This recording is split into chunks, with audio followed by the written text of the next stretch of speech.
Vamos dar início a mais um Depoimento Carioca, o programa que faz sucesso do Arquivo da Cidade, que todos gostam de assistir, comentam, e nós temos tentado diversificar os nossos entrevistados, mas sempre gente que tem uma história longa para contar. Gente de 80 anos, 90, 70, 60 no mínimo, para poder contar histórias saborosas sobre o Rio, dividir a sua vivência com a cidade, com a cultura, com a política, com a economia, com tudo que o Rio de Janeiro tem de rico, de importante para mostrar. Nós hoje estamos chegando a quase 30 depoimentos, começadas na gestão do prefeito Eduardo Paes, que tem se mostrado dedicado à cidade, amante de toda a nossa cultura, da música, da vida urbana. Então nós hoje vamos conversar com uma pessoa que trouxe mas muita contribuição sobre a cultura negra para a nossa cidade. Recolhendo documentação, principalmente audiovisual, que é a especialidade do Arquivo da Cidade hoje em dia. Então vamos conversar com Dom Filó.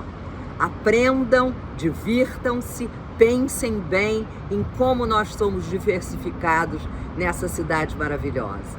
Muito obrigado, Rosa Maria. O nosso entrevistado de hoje dos Depoimentos Cariocas tem absolutamente tudo a ver com o motivo pelo qual a gente criou a nossa série, que é a memória.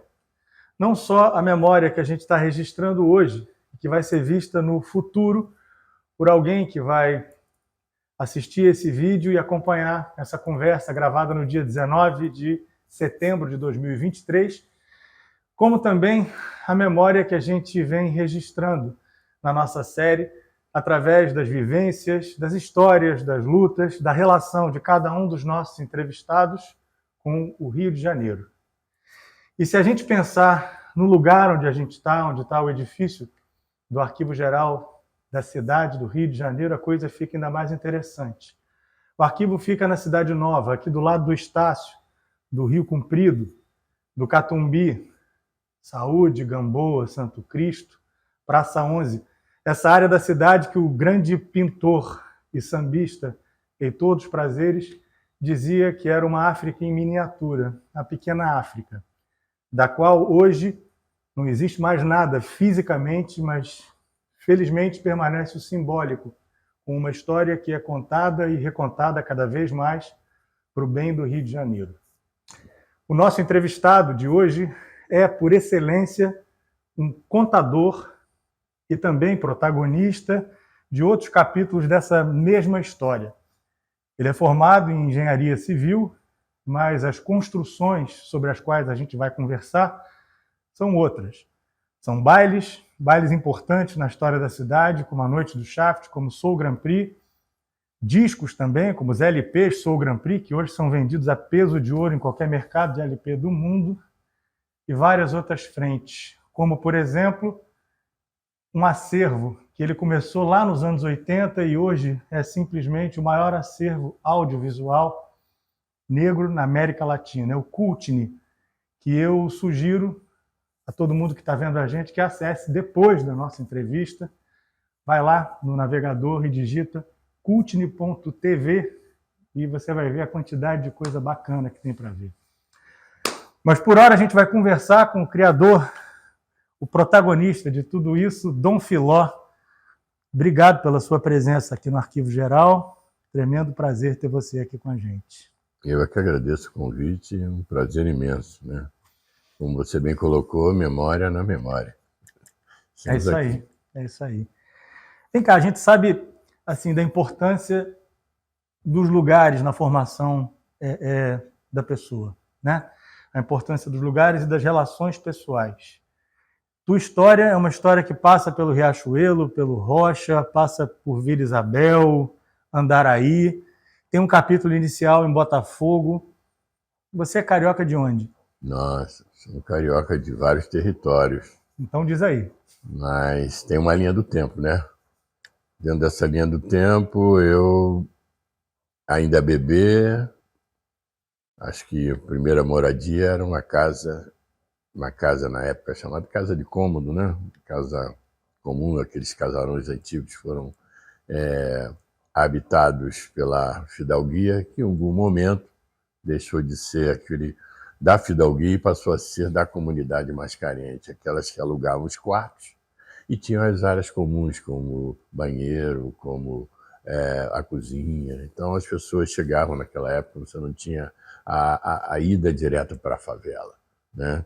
Você tinha os morros em si, mas ainda é a casa de cômodo, No asfalto. o asfalto próximo das áreas de trabalho, que as comunidades chegavam, principalmente aquelas que migravam de áreas como Minas Gerais, da onde vem meu pai, minha família. Família do certo? teu pai, né? Isso, que vem para essa área e vem e chega aqui, Estácio e tal, mais tarde nessa área aqui, Pequena África. Né? Mas onde era em Botafogo exatamente esse casarão? Era ali, Rua Bambina. Ah, Rua sim. Bambina, entendeu? Por ali. Você tem Nem alguma sei memória? se existe. Você tem alguma memória dessa época? Tem uma foto que eu apareço ainda carequinha no colo do meu pai na janela dessa casa, desse casarão. Essa foto eu me lembro. É a única, porque eu era muito, muito garoto. Então ali eu começo ali em Botafogo, mas 5 anos depois, já aos 5, 6 anos, meu pai já conseguiu crescer no processo todo familiar, né, profissional. E Teu pai fazia o quê? Meu pai era um mecânico, né? Foi um mecânico, ele chega aqui a convite das tias, porque quem chega primeiro aqui no Rio de Janeiro à procura de melhores condições de vida eram as minhas tias, as tias que vieram. Então a minha família era mais matriarcal, né? Então, por exemplo, eu tinha as tias que almejavam chegar aos cargos mais altos. Naquela época era professora, enfermeira, e os homens eram motorista. Esses eram os cargos que eles vinham de Minas Gerais objetivando. Era onde dava para chegar. Então a minha família tinha base no Grafê, Hospital Grafê. Ah, o Gafreguili? Aí a maioria trabalhava lá, né? E tal, começando na limpeza, outra enfermeira. Então aí chegava a enfermeira-chefe. Aí na enfermeira-chefe já trazia a família toda, né? Eu lembro muito bem disso, eu era garoto. E então essas tias que, vamos dizer, comandavam a família, né? Essa migração, etc. E a cultura era qual? Eu lembro que uma delas morava ali próximo do Cristo, ali no Cristo Redentor, né? Eu lembro muito bem, tinha uma cachoeira e tal, uma área grande e tal. A gente chegava os domingos, ia para lá, aquela mesa imensa. Aí você tinha as crianças todas almoçavam, depois eram só os adultos. Depois dos adultos, aí vinha aquela resenha. Era o almoço às 2, 3 horas, comendo e tal, batendo papo, as resenhas, aquela coisa, e depois vinham as músicas. Eu lembro disso. E aí eu ouvia muita música. Aquela vitrolinha? Aquela vitrolinha básica e muita música americana, né? Aquelas músicas de grandes orquestras, né? Glenn Miller, né? Que era a base dos bailes. Era a base dos bailes, né? Sim. Então eu era garoto, eu ouvia muito essas músicas, né? Muito bem. Então a música era a base da minha família. Sempre foi. Sempre alguém com violão, sempre cantando, rolando. Muita Nelson Gonçalves, muito... a memória já está um pouquinho fraca, mas... Quem? Vozeirão, assim? Tipo que Altemar Dutra? Altemar Dutra, esse era top. Elisete Cardoso, era top, né? Enfim, então aos 5, 6 anos eu migrava ali, andava, fui morar, saí de Botafogo, fui para a área do Rocha, próximo ao Jacaré. Ao lado da escola, no Désio Delfim Moreira, onde eu fiz o ginásio. Até os 11, 12 anos, saí dali, fui fazer a admissão, dali fui já para outro território. Meu pai saiu dessa casa e foi uma casa maior, já no Jacaré, onde eu permaneci durante um bom tempo, da faixa de 10, 11 anos até meus 25, 30 anos, eu morei nessa área do Jacaré. Você falou que teu pai era mecânico. Uhum. como é que foi essa evolução dele? Assim, como é que ele foi crescendo na vida? Assim, foi progredindo no próprio trabalho de mecânico ou ele migrou para outra coisa? Não, ele sempre foi mecânico, mas ele sempre foi empreendedor. Meu pai tinha o 4º ano primário só, né? Ele só sabia mesmo escrever, mas era uma figura incrível porque ele tinha a matemática na cabeça. Ele era um ótimo vendedor, né? Então ele começou, de que maneira?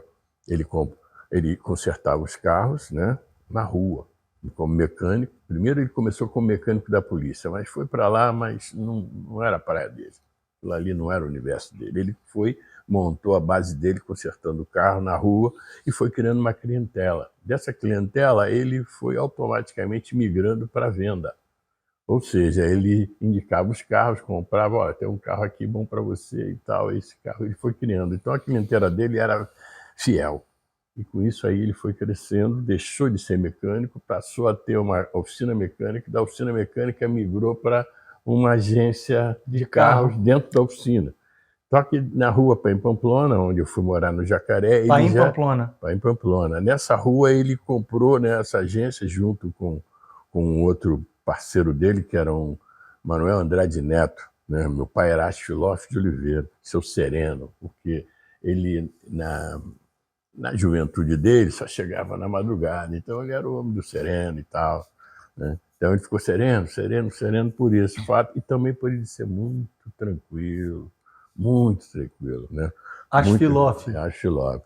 É isso aí, mas desculpa, só abrir um parênteses porque a gente precisa explicar. Sim. Né? Astilof, que é o teu nome, sim, que você herda dele, que não é um nome qualquer, é um nome grego, né? Tem uma referência. Conta essa história assim, brevemente. O que acontece? Eu sou da 3ª geração, né? A primeira geração são aqueles que foram sequestrados, né, da minha família, meus ancestrais, que foram sequestrados, trazidos para esse país aqui e escravizados.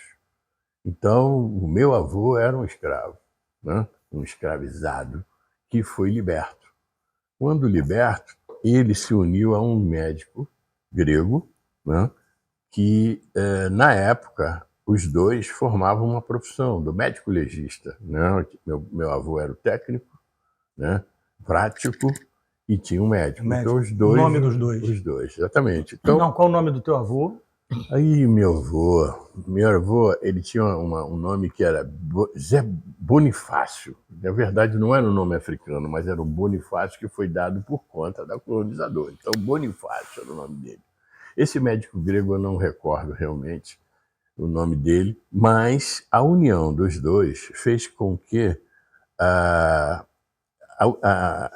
formaram, né, uma profissão, uma amizade tão grande. E aí, quando nasceram meus tios, o meu avô deu os nomes gregos: Aristóteles, Benjamim e Astilof. E Astilof quer dizer dois, filo, amigo, fio, fiel, dois amigos fiéis, asfilófio, né? E é a palavra filosofia também. Enfim, então eu fui conhecer essa história agora, recente, 20, 30 anos atrás, porque minha tia ainda está hoje aqui entre nós, com 90, quase 100 anos, ela que me deu essa história, eu fiquei boquiaberto. Então, voltando à história, eu abri esse parênteses para você contar a história do nome, a gente estava na história do teu pai com um parceiro de negócio dele. Isso. Então, meu pai, né, ele sai dessa agência, compra uma agência que é assim, 100 metros da oficina, e montam ali a agência nessa rua Paim Pamplona, aquilo cresce. Chegou num determinado momento, eu já, né, aos 15 anos de idade, meu pai, eu lembro que eu era garoto, ele me sujava de graça para não ir para a rua, porque ele queria eu do lado dele.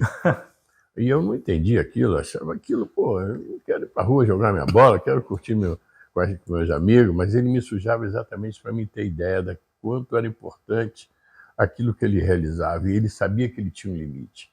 Ele tinha um limite de gestão daquilo que ele estava construindo. Chegando num determinado momento, ele chega para mim, ó, de 15, 16 anos, e falou: olha, eu te sujava, não era para você ir para a rua. Eu não queria que você fosse mecânico, eu queria que você estudasse para me ajudar. Agora você vai me ajudar, você vai fazer a gestão disso aqui. Aí eu falei: como? Eu não entendo nada disso. Ele: você não vai fazer a mecânica. Eu quero que você organize a minha as minhas contas. O faz-me rir. As contas, que é para mim perder menos. Entendeu? Aí eu falei, pô, meu velho é forte, ele é forte. Aí eu fui cuidando de uma área que era crítica, que era o financiamento direto. Naquela época não existia financeira. Naquela época você tinha um carro, vamos dizer, R$ 4.000. Desses R$ 4.000, se chegar com R$ 2.000, o saldo era de R$ 2.000. Ele pegava aqueles dois, transformava em 4. Botava um juro e parcelava. Dividia e parcelava. Aquilo ali foi criando uma carteira. Então, administrar aquela carteira, né, foi o grande segredo. Não existia. Mais tarde surgiram as financeiras. Até isso acontecer, ele montou, junto com outros, claro, né, parceiros, essa carteira de E você era o homem do boleto. crédito direto. Você era o homem do boleto. Exatamente, aquele que ficava cobrando e que tal, que chegava, olha, isso aqui está atrasado, aí você atrasou, vai para o protesto, ou então, né, vai lá e toma o carro, tinha essas coisas, né? E eu administrava isso aí. Administrei, graças a Deus, bem, ele cresceu, automaticamente já comprou o terreno do lado, já aumentou a área de ação, aquilo ali foi, e quando foi, já montou uma outra agência já no Rocha, de onde nós saímos, tudo em parceria com o Manuel Andrade Neto, que foi o grande parceiro dele. E com isso daí, quando chegou aos 18 anos, eu já fazendo ginásio, já tinha feito ginásio, aí fui para, ou você escolhe o científico, que naquela época, os 3 anos de científico, ou você ia para uma escola técnica. Eu optei por uma escola técnica, que foi a Escola Técnica Nacional, fazer mecânica. Onde ficava? É onde é a Cefet hoje, né? Ali perto do Maracanã? Maracanã, ali. A Escola Técnica Nacional que está lá até hoje, que é a Cefet. Muito bem, eu fui fazer a mecânica. Fiz a mecânica e tal. Lá nessa escola, eu recebo um presente. Com 18 anos, meu pai me dá um carro 0 quilômetro, um Volkswagen do consórcio União dos Revendedores, Volkswagen. Naquela época, ele, aí, toma aqui, isso aqui é seu, você me ajudou, agora toma o carro, vai à luta, dinheiro eu não vou te dar, tu vai ter que se virar e ganha o mundo. Aquilo ali foi a minha abertura. Porque até então, para quem a nossa linha de comportamento e de entretenimento para um jovem negro naquela época, você tinha o samba, o samba, o samba. Né? Por quê?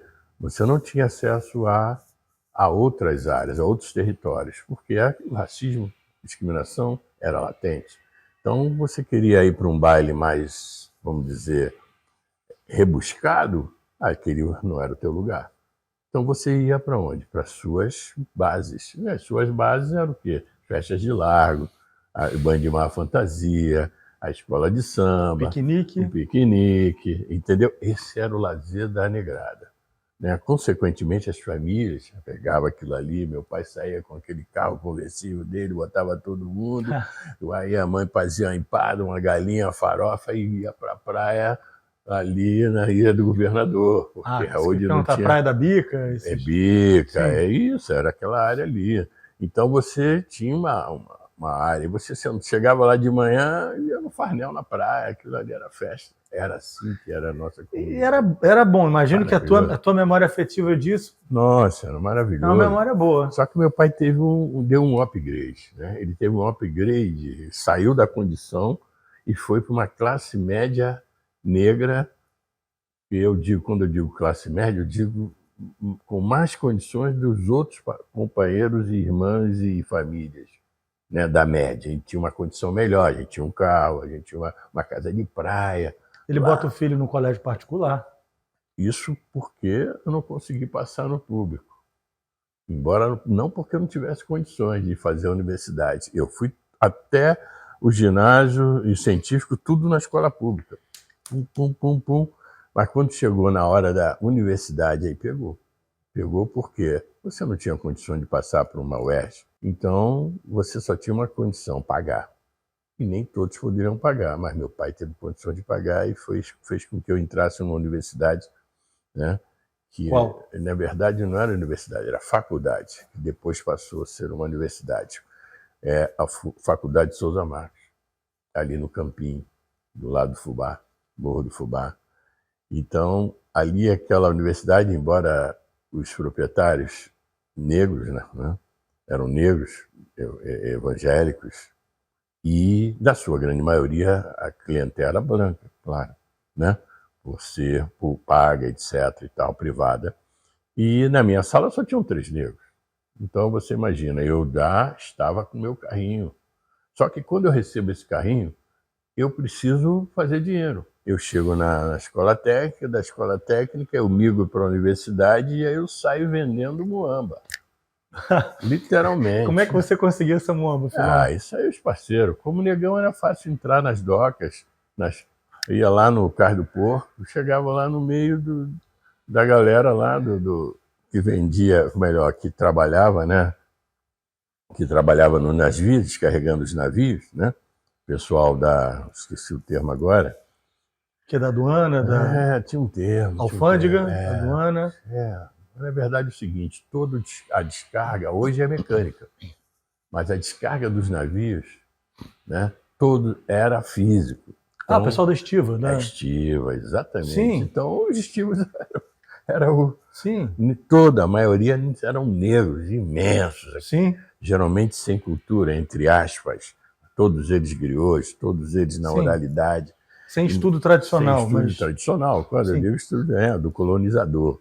Mas ali era básica, ali era família. Então quando eu chego lá, eu falo, quero comprar essa calça ali aí, esse perfume Lancaster. Entendeu? Que era o top da época. Sim. Então eu chegava lá e comprava tudo. Aí nessa daí eu começo a ter uma informação, conhecimento do que é a cultura de outros países, porque aonde tem passagem, né, principalmente de transporte aéreo, transporte marítimo, você chega também à cultura. Sim. Então chegava as revistas, chegava os discos, aquilo ali você começava a ter acesso. E quando você tem acesso à informação, mas peraí, quem são esses negros aqui que diferem de nós aqui no Brasil? Qual é desse cabelo aqui? Qual é desse cabelo? Por que esse visual? Esse cara aqui parece muito com fulano, igual a minha família. Só que a estética dele me empoderava. Consequentemente, eu assumi aquela estética, fui buscar o conhecimento através da música, que já era a minha veia, e essa música eu chego na música americana negra. Quando eu chego nessa música americana negra, automaticamente eu vou começar a juntar esse disco aqui, né? E só que circulando com esse carro, eu saio da Zona Norte, saio lá do Campinho e vou direto para a noite. Eu saio de 10, 10 e meia, 11 horas, eu já pego o carro, saio direto para o Leminho. Leme. Leminho, Beco da Fome, Prado Júnior, onde estavam os negros da noite. Beco da Fome, quem falou pra gente nessa série do Beco da Fome foi a Adelson Alves. Sim. Falou pra gente da sopa da Isaura, pode ser? Tinha uma sopa sensacional que resolvia a fome da galera no fim da noite. E tal. Ali é o seguinte, você tinha na Prado Júnior, hoje é uma casa noturna, uma casa de shows da noite, das meninas. Tá lá essa casa. Mas esse espaço era um espaço de são vários boxes. Vários boxes. Esses boxes tinham lá massa, comida mesmo do dia a dia, né? Então tinha uma senhora chamada Lindaura. Lindaura. Eu falei Isaura. Obrigada, Lindaura. A Lindaura era a mãe de todo mundo. Sim. Ela que tomava conta da vida de todo mundo. Ela segurava. Então ela era a mãe do Tornado, Tony Tornado, Gerson, Jorge Ben ia lá, Geraldo passava lá. Eu chegava lá, ela era minha tia. Meu. Então, ali era o lugar das mariposas. Mariposa era a menina da noite. Ali era a época dos cafetão, a galera que tomava conta dos trabalhos, né, sexuais da área, né? Então, ali era o lugar de tudo. O lugar que chegava o pessoal que trabalhava nas boates, né? Você tinha a galera que trabalhava no Oba-Oba, a galera que trabalhava nas casas noturnas, ia para ali depois do show, acabava 11 horas, todo mundo ia para lá comer e tal, se reunir. Fim de noite era ali. E eu saía da universidade e ia para ali. Era ali que você vendia as muambas, não? Não, ali era o lugar onde eu negociava. Né? Por quê? Porque ali, quando o cara chegava, Filó, tô sabendo aí que você tá com uma calça jeans bacana, mas eu quero um macacão ali. Eu falei, comigo, deixa comigo. Aí eu ia lá, eu encomendava, já trazia o macacão ali, e por aí vai. E eu já era famoso na escola técnica, por essa articulação. Na escola técnica, meus parceiros, um deles era o Antônio Gilson Porfírio, famoso AGP, AGP. que era um bom de bola. Eu e ele, a gente jogava muita bola, mas à noite acabou comigo. Mas eu jogava uma bola boa. Meu apelido era 15 para as 3. Porque o pezinho assim? Porque eu morava no Jacaré. Sim. No Jacaré, na Pamplona, onde é hoje a favela do Rato, passa ali o elevado que vai para o Neo Rosa, ali tinham 4 campos de futebol com um rio no meio, que é o Rio Jacaré. Então, eu morava em frente aos campos. O que eu ficava? Ficava já com a minha chuteira esperando uma vaga. E aí eu virei especialista na esquerda, porque ninguém gostava de jogar de ponta esquerda. Naquela época era ponta direita, centroavante, ponta esquerda, né? Lateral direito, não tem esse negócio de volante, isso é coisa nova aí. Naquela época era ponta esquerda. E naquela posição eu era especialista, mesmo chutando com a direita. Acabei chutando Você com a jogava direita. invertido, então você era um destro jogando pela esquerda. A GP jogava em que posição? Ele era meio de campo. Ele era grandão, né? Era ele. Outro top da época era Denilson e Dercy, que eram os irmãos. Denilson era o grande Zulu que jogou no Fluminense. Sim. Ele era dessa área, desse espaço. Dercy, Denilson, uma galera delay, uma galera muito boa. Eu estava nesse time aí. Mas, à noite, madrugada, eu gostava mais, samba, etc, etc. Então, quando eu chego nesse rolê, vamos chamar assim, né? Um termo de hoje, mas esse rolê é andar, sair da Zona Sul, Zorda, eu ia para andar com a galera do Cacique de Ramos, ia pelos bailes, grandes bailes, né? Tocando, não, dançando com Devaneio, Johnny Maza, Lafayette, essa era a onda nossa. A partir do momento que a música black chega, eu já vou para outro território, já vou para dentro das boates da noite, da Zona Sul. Por quê? Porque lá estão exatamente os discos que chegam para essas boates, que não eram tocados, porque os sucessos era uma outra linha musical que os DJs colocavam, mas tinha aquele DJ que gostava de black music. E ele chegava, chega lá, né? Vou abrir a casa às 10, chega lá para ouvir um som, que até 10, 11h30 a pista estava vazia. Só 11h30 que era top. Então até essa hora eu ia para lá para as boates para ouvir e tal, pegar, comprar, negociar os disquinhos, que eu já ia juntando, já pensando numa possibilidade de fazer um baile, uma festa. A gente está falando de que época, Filó? Isso estamos falando de 1970, 71. Tá? Eu já venho desde 68, né? Mangueira e tal. E quando eu me formo, eu entro na 68, eu entro na universidade, na escola técnica. 72 eu saio, faço vestibular. Souza Marques, aí fico lá até 76, 77, quando eu me formo. Em 1970, você, só para registrar, assim, porque a gente não falou, você é de 1949. 49. Então 70 se dá com 21 anos. Já letrado racialmente. Já letrado racialmente. Porque aos 18 a ficha cai e aí você se revolta contra o sistema. Como é que foi esse clique para você? O clique era simples, naturalmente. Quando você está no teu... Imagina, você consegue se imaginar um africano dentro da comunidade africana onde só tem preto e achar que tem racismo? Não, né? Não tem racismo, só tem preto aqui, como é que vai discriminar o outro? Agora imaginem nós aqui, eu, nesse país, nesse estado, nessa cidade, né, Rio de Janeiro, vivendo falando e vivendo para a minha comunidade. A partir do momento que eu vou buscar conhecimento, saio desse habitat, eu recebo o quê? A discriminação, mais latente. Aí trago aquilo como uma dúvida, trago para dentro da comunidade. Primeira coisa que eu faço é entender com meus pais, o que é isso? Aí meu pai diz, olha, não fala nisso, isso aí é problema. Eles têm medo da questão racial, não falam um pouco. Tem aquele conceito, olha, tem que casar com uma branca que é para clarear a família. Esse era os papos. Eita. Era assim. Só que aí aquilo bate para mim e falei, não é nada disso. Meu filho, cuidado. Por quê? Cuidado por quê? Porque sumia. Era a época da ditadura, Invernada de Olaria, era Esquadrão da Morte, Lecoque. Era assim, sumia mesmo. Aí, mas aquilo para jovem, jovem é jovem, né? Jovem não quer saber, mete a cara mesmo, vai fundo. Dei sorte. E você peitou seu Sereno, inclusive. Foi. Mas deve ter sido um rebu em casa Sim, também. mas o Sereno era muito inteligente, entendeu? Muito inteligente, porque aos 16 anos eu já dava bicicleta nele. Achava que dava bicicleta nele. Eu pegava o carro e saía para tirar uma onda, ia ali para a Mangueira, tirar uma onda para as meninas ver que eu estava de carro. Na verdade, ele já sabia que eu tinha pego o carro. Aí pegava um polícia que era parceiro, ó, deixa eu dar um rolé, depois vai lá e dá uma dura nele. Aí eu, tô assim, tirando uma onda, aí a polícia chegava, documento. Aí eu, tu não é filho de Sereno? Quebra essa daí, quebra aí. Aí eu já pedindo para quebrar, nada, já estava tudo armado. Meu pai já armava, eu falei. Teatrinho para enquadrar o filho, né? Porque ele também já tinha sacado que o filho era da pá virada, né? Não, mas ele botar um limite. Mas eu era muito firme com ele, entendeu? Eu era mesmo, ele sabia que a hora que eu pegasse a chave que ele me deu, eu ia embora, né? Como sagitariano, ele sabia disso, ele tinha noção exata de que eu ia para o mundo e que ele só me pediu isso, me dá um canudo.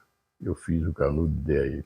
Engenharia Civil. Engenharia Civil. Aí fiz esse canudo, mas trabalhei na engenharia, fiquei um tempo, né? Mas não tinha nada a ver comigo. Até porque, né? Sim. A gente sabe até onde eu poderia chegar. A gente já falou dos almoços com as suas tias. Aliás, diz o nome das tias aí, vai. A tia Mercedes, né? Que foi grande, tia Mercedes. Tia Mercedes tomava cerveja sem gelo, Antártica. Ela pegava uma caixa, pegava sem gelo. Incrível. Ela tomava o dia inteiro, fazia um almoço maravilhoso. Nossa. Outras tias? Tia Cristina, tia Ana, que era da religião de matriz africana, que é a nossa grande alorixá. O que era da Candomblé? Tia Ela, era Umbanda?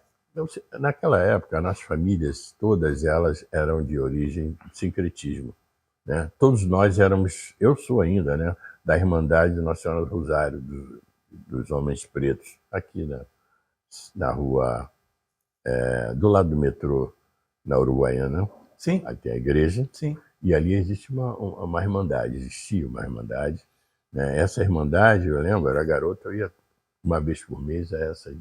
Só que também tinha o centro de Umbanda, que é a raiz da família. Sim. Sempre foi, entendeu? E naquela época, a presença evangélica era bem harmoniosa. Não tinha esse problema como hoje, pentecostais contra isso, amaldiçoando, destruir terreiro, nada disso. Naquela época era a igreja batista, era bem tranquilo, bem tranquila essa convivência. Sim. Né? Então é isso, as tias. A gente está falando, então teve as tias com os almoços, tinha vitrola. Uhum. Depois você frequenta os bailes, você frequenta boate na Zona Sul. E eu queria saber, assim, como é que você começa a frequentar bailes mais ou menos já perto do que você faria logo depois? Então, eu começo a me desligar, vamos dizer assim, um pouquinho do samba, já prevendo, naquela época o samba estava em crise, era o início da crise, o início da Samba S.A. Naquele momento ali você tinha um Candeia já contra, né? Você já tinha alguns artistas já contra o sistema, esse sistema que a Mangueira e grandes, não só a Mangueira, mas como Mangueira, porque eu era pertencia junto com meus parceiros, né, de uma ala chamada Comigo Ninguém Pode, na Mangueira. Naquela época, tem até um fato muito interessante. Eu, depois de 73 anos, não posso falar que já era, né? Tudo. Eu era garoto, né? Garoto, lá para os 21, 22 anos, pego meu carrinho, vou tirar uma onda na Mangueira, chego lá... 1970, né? 71. 71. Aí, chego lá, o dono da área era... dono da área, né? Era o pai do Ivo Meirelles, chamado Ivo Meirelles. Sim, claro. Compositor sambista. Sim, lógico. Maravilhoso. E o pai dele era Ivan Meirelles. Tinha um Cadillac branco, conversível e tal, né? E aí Era quem mandava. mandava na área. Então, não necessariamente na área do tráfico, não, porque naquela época não era o tráfico, não existia o tráfico como sobrevivência. Era uma cultura diferenciada. Né? Você era o dono da área no sentido de que era o sambista, é o melhor sambista, tinha o carro mais bonito, ganhava a maior grana, tinha as maiores mulheres, não necessariamente ser o que é essa leitura do dono da área, que é tráfico. Não, era outra parada. Tá bom. Tá? Muito bem. Então, ele tinha namorada, né? Eu me meti com a namorada dele lá. Eu acabei sabendo que era, mas eu caí dentro. Ah, meu amigo, o bicho pegou. O dia que eu tô lá em cima na doca, o samba comendo, roda de samba comendo, aí ele... Quem é esse negão aí? Ficou lá, não sei o que. Aí, quando eu ouvi, ele saiu já mandando pau, pau. Tiro? Tiro? Saiu correndo? Pô, eu desci o morro largado. Aí fiquei 2 meses, quase 3 meses, vendo a roda do samba comendo, eu lá de fora, dentro do carro, não podia ir no samba. Até que veio o meu parceiro, falecido, saudoso Pelé, que era policial, mas um parceiro maneiro, que era do grupo, foi lá e negociou com ele, aí ele me liberou, aí eu voltei pro samba. Aí, e esse mesmo grupo, né, Baiano, Valnês, Chiclete, Maneca, nossa, Jaci, falecido, essa galera era do Embalo 7. Isso foi muito importante, pouca gente sabe. A primeira grande roda de samba, que a roda de samba como é que era? Ela nasce dentro dos territórios. A roda de samba da Mangueira, da Portela, não sei o que e tal, ali do Buraco do Galo, não sei o que. Mas quando você vai para um ambiente como Bola Preta, você cria uma roda de samba e que você convida todos os puxadores, compositores para se apresentarem, a exemplo do que tinha na Zona Sul, que era o Teatro Opinião, certo? O Bola Preta criou uma roda de samba de sexta-feira que foi um maior sucesso de todos os tempos. E esse grupo que tocava ali era o Embalo 7, que eu pertencia. Só que... Você tocava nessa roda? Mas eu não podia entrar porque eles não deixavam juventude entrar, garoto jovem entrar no Bola Preta. Então você tocava o quê? Eu tocava percussão. Percussão, mas na realidade eu estava ali porque eu queria entrar no samba. Só que chegou um momento, eu falei, Veló, não vai dar mais para você não, você não vai dar para continuar. Aí eu falei, então tá, você é atleta do Bola. Aí fui ser sócio-atleta do Bola, jogava bem, né?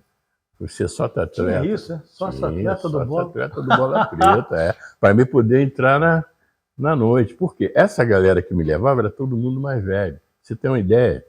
Voltando aqui um pouquinho, tá? Lá nos meus 19, 18, 17, eu ia pro Tabuleiro da Baiana. Sim. Onde tinha hoje o teatro, onde é hoje o... Caixa Econômica. Não. Ou Avenida Central? Isso, ali era onde os bondes faziam a volta. Né? O bonde fazia a volta ali, Largo da Carioca. E ali tinha uma casa chamada Máximo Dances. O que era o Máximo Dances? Era o sonho de qualquer jovem, né?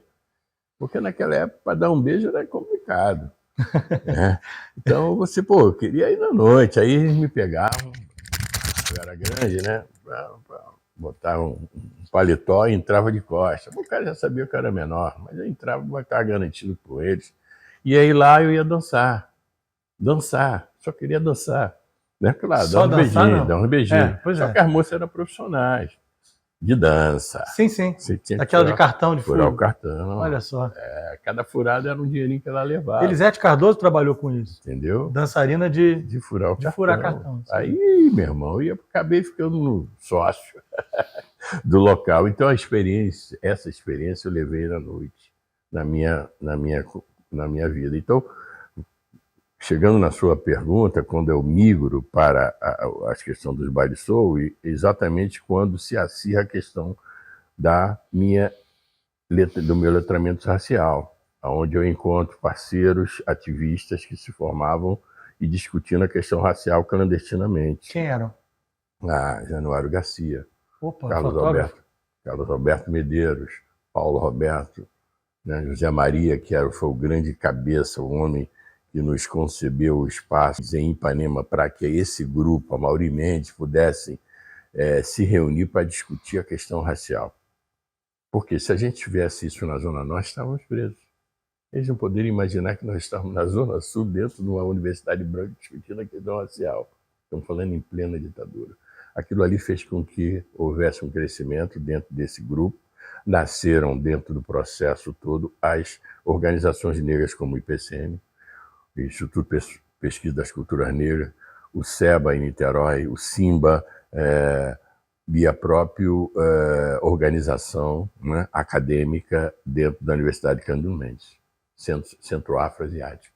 Isso foi fundamental para a formação do movimento negro na cidade. Então, ali eu conheci essas pessoas e me tornei um ativista, de fato, de direito. E fui implementar essa ação dentro de um espaço físico chamado Renascença Clube. Para. Deixa eu pedir, então, vou chamar a nossa primeira pergunta de um convidado. A gente sempre tem nos depoimentos cariocas convidados que mandam pergunta para a gente. E a primeira pergunta que eu vou chamar para você é do jornalista Silvio Essinger. Ele mandou uma pergunta que tem a ver com esse tema. Solta aí. Oi, eu sou o Silvio Essinger, jornalista, escritor. E conheci o Filó tem pouco mais de 20 anos, quando eu estava fazendo uma pesquisa para um livro sobre a história do funk carioca. E eu lembro que na conversa com o Filó, o que me chamou muita atenção foi quando ele falou do Renascença, um clube no Andaraí que existe até hoje e sobrevive como resistência do samba carioca. E era um clube formado por negros e que teve um papel muito grande para a cultura negra carioca. Eu queria que o Filó falasse um pouquinho do Renascença. Bom, muito bem. Renascença Clube. O Renascença Clube é um clube que tem mais de 60 anos, né? Ele chega aqui, eu tinha 2 anos de idade. Em 1951 ele se instala, ainda não nesse local no Andaraí, mas sim ali próximo ao Meia, por conta de uma discriminação coletiva a uma classe média negra que na época não poderiam acessar clubes, né? Clubes, salões dos clubes, principalmente, para realizarem suas festas, como Baile da Primavera, Bonequinha do Café, Baile de formatura e por aí vai. Né? Isso era normal dentro da comunidade. Né? Isso já vem desde as irmandades que se reuniam para fazer suas celebrações. E com isso daí, o fato de eles não terem esse acesso, não tiverem esse acesso, mesmo pagando, mesmo sendo a maioria professores, advogados, né? E médicos, engenheiros, independente disso, independente da sua poder econômico, negros não entravam em salões de vários clubes dessa cidade, tá? E com isso daí eles resolveram criar o seu próprio espaço. O Renascença. O Renascença Clube. Aí nasceu o Renascença Clube com esse propósito. Ele ficou um bom tempo, ainda na região do Meia. Depois ele migrou para o Andaraí, onde está até hoje, né? Eu chego exatamente em 1968, 9. Eu tinha exatamente 19, 20 anos. Quando eu conheço o Renascença pela primeira vez, eu me encanto, né? Levado por esse grupo, que até então eram os sambistas, né? Então você ia para a roda de samba no Renascença? Não, porque na roda de samba daquela Renascença não existia roda de samba ainda. O que tinha lá? Lá era exatamente isso, era um clube que se reunia para agregar essas atividades bem formais, né? Baile do Azul e Branco e tal. Entendi. Só que chega essa juventude, nós, negros jovens, para assumirmos uma diretoria. Tá? Vamos assumir a diretoria porque o Clube Renascença tem que mudar, ele tem que se renovar. E com isso daí, o presidente na época possibilita que esses jovens possam desenvolver as suas novas propostas. E foi muito interessante. Mal sabia ele o tipo de reunião que você estava frequentando. Não, exatamente. Mas foi muito bem recebido, porque nos deram carta branca da seguinte forma: O Renascença acertou na mosca quando...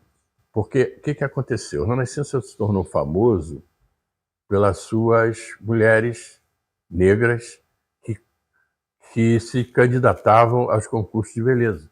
Na época, Miss Guanabara, Miss Brasil, né? Vera Lúcia Couto. Vera Lúcia Couto se tornou uma das que mais galgaram... Da marchinha do João Roberto Kelly. Exatamente. Mulata Bossa Nova caiu no Rally Galley. Exatamente.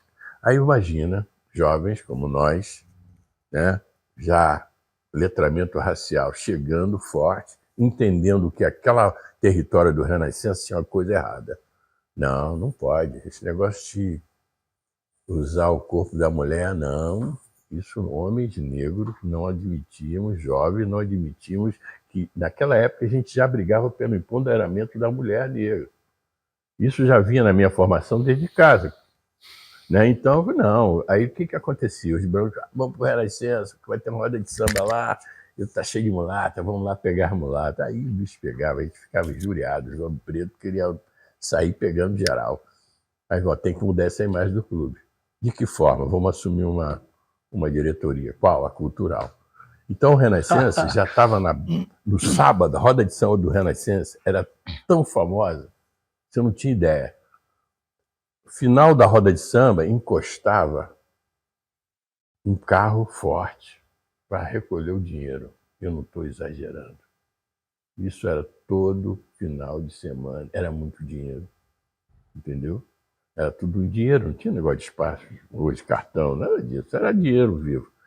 E com isso daí, aconteceu que essa estrutura toda propiciou que grandes eventos... Quem era a estrela da noite? Pô, Moacir Silva, Elisete Cardoso, aí Bete Carvalho, João Nogueira, né?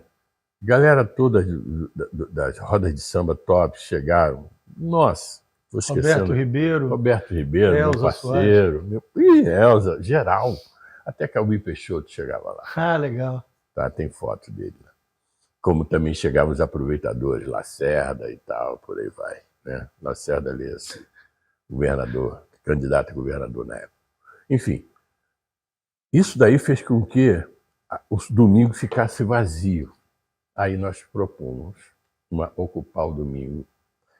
E essa diretoria cultural, para atrair a juventude no entorno do... Né, que nosso negócio era a juventude, porque já entendia que a galera mais velha já estava com a cabeça feita. A gente tem que formar uma nova geração. Aí, com isso daí, a gente fez uma primeira atividade em parceria com o ICBA, Instituto Cultural Brasil-Alemanha, com o Itamar Fagundes, nosso parceiro, que trabalhava lá. Ele concebeu um equipamento de 16mm, né, e filmes de música black, música soul, de jazz.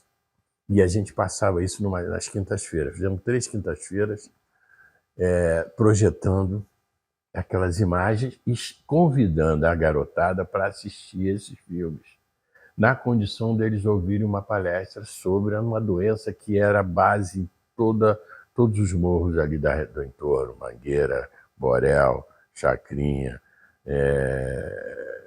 Turano, enfim. Que era? Que era a doença de Chagas. A doença de Chagas, que tinha um inseto chamado barbeiro, que aquilo ali, as crianças todas ficavam todas marcadas, porque ele picava, né? Aquilo era um inseto horrível. Enfim, a gente, né, conscientizado da importância, porque naquela época ele se fixava, o barbeiro, nas entranhas das madeiras, né? Não era, naquela época não tinha alvenaria, era tudo madeira, papelão, os barracos, né? Enfim, e nós fizemos esse trabalho. Em 3 semanas, o clube cresceu de tal forma, eu falei, então vamos montar um baile. Aí eu saio, até naquele momento a gente curtia os hi-fis, eram os hi-fi, todo mundo pegava o disco, onde tinha uma telefônica, uma vitrola, a gente ia bolar, botava os disquinhos, cada um trazia uma garrafa, um crush, uma Coca-Cola, um Guaraná, fazia lá o samba, aquelas misturas, né? Juvenis. Cuba Libre. Cuba Libre, Hi-Fi. Samba em Berlim. Samba em Berlim. Então, era... meu Deus, e quando queria mesmo explodir, aí tomava aquele Esqueci o nome, Filó. Era um aguardente muito forte, meia docinha. Underberg? Não, não. Não, esqueci. Não sei, não me esqueci. Não. Era muito forte. Mas Bom. 2 doses daquela, você ficava pronto. Enfim, esse era o hi-fi da vida. Mas aí aquilo foi crescendo, pô, nós precisamos de um baile. Aí já rolavam alguns bailes. Veja bem, eu não sou o primeiro a fazer um baile. Não. Eu simplesmente conheço aquele baile e potencializo aquele baile. E o primeiro baile que eu vi foi no Astoria. O Clube da História, onde hoje não existe mais, e ali no Catumbi, onde passa o elevado, né? Aí tinha um baile lá do Mr. Funk Santos. Fui eu lá, né? Parceiro, chegamos lá, 2.000 pessoas curtindo um baile do Santos, de soul music. Iluminação zero. Tudo escuro e só tinha uma luzinha assim, o cara ficava assim balançando em cima da cadeira.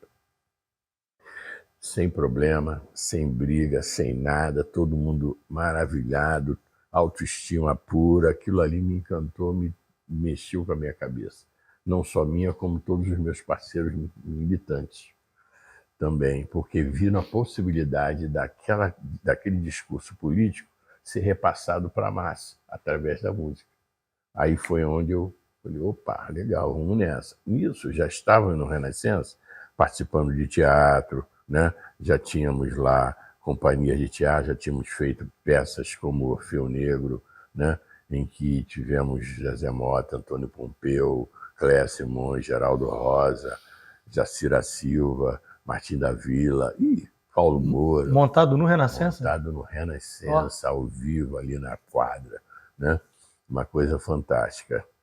Foi bancado pela Letra S.A. na época. E eu destaco aqui algumas figuras que fizeram um trabalho fantástico, como Valnei de Almeida, né?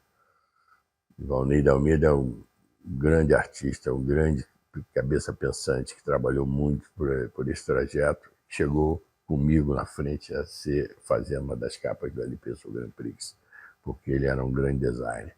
Naquela época era a época do fotolito, né? Muito bem, e ele era um especialista. Bom, enfim, nós fizemos esse baile no Renascença, chegamos lá, ao Santos, o baile é sábado, a gente vai fazer domingo. Só que a gente vai fazer uma parada diferente. Vamos trazer o circo teatral para dentro do baile. As caixas não eram frontais, as caixas eram separadas, tinham queijos que eu digo, eram pequenos praticáveis iluminados, onde as pessoas subiam e faziam performance, né?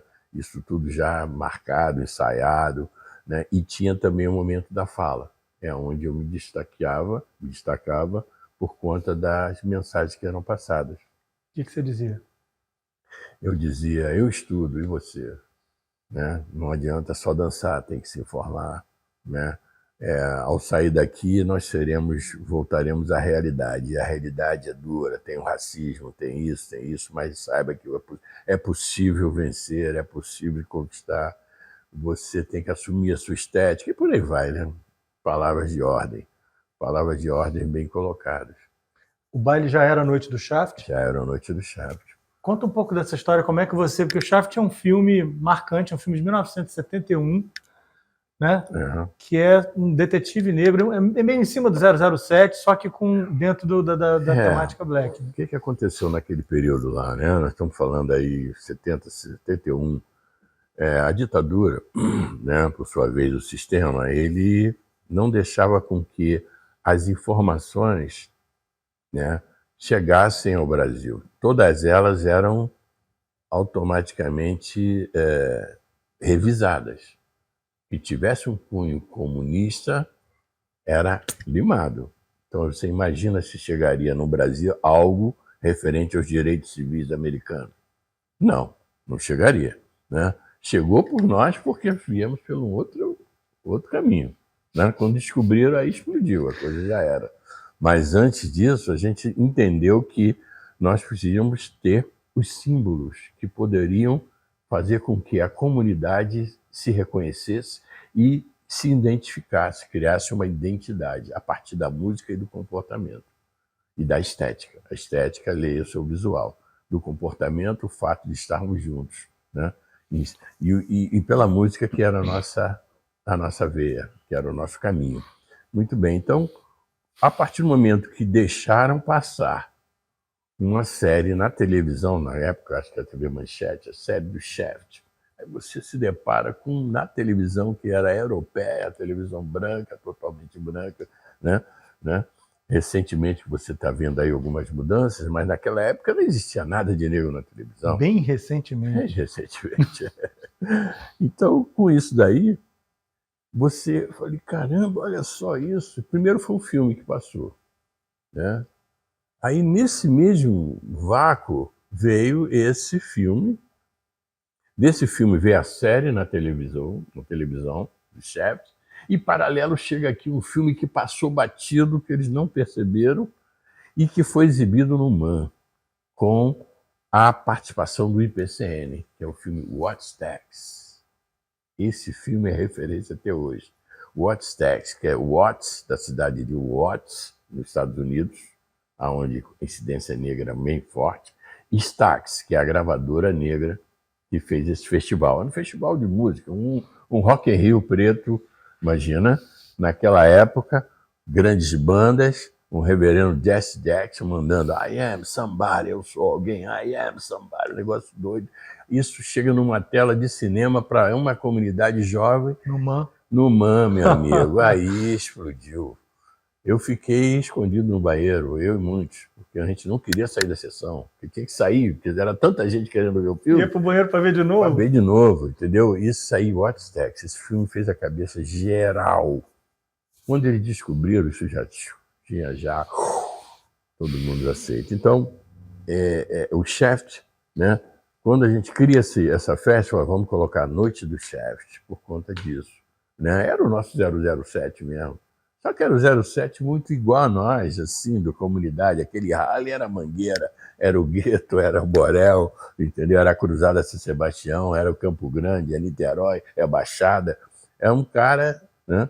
E ali aquele bigode foi o bigode que eu me identifiquei. Aquele bigode que até hoje eu não tirei. Você passa a usar bigode por causa dele. Do Shaft, Olha só. Falei, cara, esse cara é interessante. E aí, se vocês perceberem, essa série está aí até hoje, já tem 3 versões. Fizeram um remake. Um remake já do avô, do pai. E vem cá, no baile projetava a cena do filme ou não? Como é que era o esquema? Eu sei que tinha um lance de slide, tinha Qual o diferencial, né, do nosso baile para os outros bailes? No Renascença, a gente tinha era um salão, né, na verdade era um salão, e com uma quadra de futebol tinha um paredão de um prédio. E aí nós resolvemos o seguinte, olha, vamos pegar aquelas revistas da Moamba, né, que aí já chegava para mim por outras frontes, né? Chegava pelos aeromoças, chegava pelos artistas, como Tony Tornado, etc. Aí a gente ia lá, cortava, fotografava, transformava em slide. Aquilo ali, aquele slide, a gente comprou, inicialmente botava na parede. Um Ektachrome da Kodak, que tinha 80 slides que você disparava. Aquele carrossel? Era um carrossel. Aquilo ali tinha um timer. Tinha um timer. Ele ia lá a cada 5 segundos, 10 segundos, ele vai passando e aleatoriamente. Então, no final, a gente já tinha 4, 5 carrosséis. Já tinha 400 imagens já nas paredes, uma em cima da outra, um mosaico que nunca era aleatório, nunca seria igual em baile nenhum. Só que em cada baile a gente já fotografava a galera no baile anterior e já pegava aquele uma semana, porque hoje é mole, né? Hoje o celular tu bota na hora, mas naquela época você tinha que levar para o laboratório. Aí você fazia aquele slide e projetava naquela imagem ali do lado da Aretha Franklin, ali do James Brown. O cara se via ali. O cara se via, a autoestima dele ia lá em cima, meu amigo. Aí tu imagina que o baile se tornou. Aí começava ali o movimento Black Rio. Como é que a Noite do Shaft vira Soul Grand Prix? Aí é porque o Renascença teve que parar por conta do dinheiro que ele recebeu. Ele resolve quebrar o clube todo, para o clube todo, vamos mudar, fazer um clube novo. Aí tivemos que sair do Renascença. Quando você vai para o Renascença, sai a Noite do Shaft, vai para o Maxwell, o Cascadura Tênis Clube, um clube de brancos. Maxwell, né? Em Vila Isabel. Vila Isabel, ali, né? Que era foi a nossa casa logo na sequência, dos domingos. Sim. Mas os sábados a gente saía fazendo bailes em outros locais. Quando a gente chega no Cascadura Tênis Clube, o cara fala, olha, gostei muito do som, fui lá na festa de vocês, né? Vi que vocês têm um público muito interessante, isso é bom para nós, é uma renda que o clube precisa, aquela historinha, blá, blá, blá, perfeitamente. Só que tem um detalhe. Mas, aí vem, porém... Tem aquelas imagens de vocês, tá muito preto, o que você quer dizer? Aquilo ali, os sócios do clube não vão entender. Eu falei, eu só quer o quê? Eu só quer a festa? Não, eu entendo. Mas... Aí eu senti que aquilo ali seria uma barreira. Nós, na equipe, todo o grupo coletivo, sentimos que aquilo ali seria um grande problema. Para a gente entrar em outros. Falei, vamos ter que mudar esse jogo aí, não vai dar. Porque aí começa aquela pressão, você já chega aquele racismo que a gente lutava, a gente vai fortalecer? Não, vamos mudar esse jogo aí. Vamos mudar. Aí criamos a Soul Grand Prix, né? Que, na verdade, não é o Soul em alta velocidade, traduzindo literalmente, não é isso. Mas seria isso, Soul em alta velocidade. Por quê? Porque lá naqueles slides a gente introduziu do lado dos artistas, da comunidade, os pilotos de Fórmula 1 da época. Né? Da época de passado, Fangio, ninguém conhecia, mas estava lá, era branco, aí tinha Fittipaldi, Brabham, James Brown, Aretha Franklin. Aí tu, tá aí, não tem essa, tá vendo lá, tá lá. Aí eles entubaram e aí virou Soul Grand Prix. O Lewis Hamilton tinha que saber dessa história. Tinha que contar essa história para ele, porque essa história é boa. Isso é uma série para ele. Vem cá, ainda nessa passagem do Renascença para o Maxwell, a gente vai chegar na nossa próxima pergunta de um convidado para você. Esse convidado é do samba, ele é produtor, ele é compositor, ele é cantor, é um fazedor de muitas coisas bacanas na cidade, e eu sei que ele é teu amigo também, Marquinhos de Oswaldo Cruz. Conta aí. Meu compadre não, mestre Filó, um grande abraço para você, meu velho. Você foi uma referência imensa para nós, negros, periféricos, suburbanos. E aí, Filó, eu vou te fazer uma pergunta, meu compadre. Eu ia ao baile, quando eu ia ao baile no Maxwell, e quando eu ia ao baile da Soul Grand Prix, eu sempre achava que os negros, mesmo do morro, da Zona Sul, da área da Tijuca, andavam mais bem alinhados do que a gente porque tinham dinheiro. Existia essa diferença social em quem curtia o baile de soul? Mesmo entre os pobres havia uma diferença? Você conseguia perceber isso? Um abraço aí, tá? Um grande axé. Não tinha diferença não. Isso foi uma coisa interessante, né? Porque a cultura black sempre cunhou pela estética. Ela foi cunhada pela estética, né? Então, a criatividade é que determinou a atuação territorial ou não. Então, vou dar um exemplo para você. Tá? O que o black tinha que ter era o cabelo. Isso era padrão. Então, o cabelo black era a referência. Segundo, era o pisante. O pisante, esse não tinha jeito. Tinha que ter o pisante 2, 3 andares, feito... Plataforma? Plataforma, Rapaz. Porque cada um, aí vem a criatividade.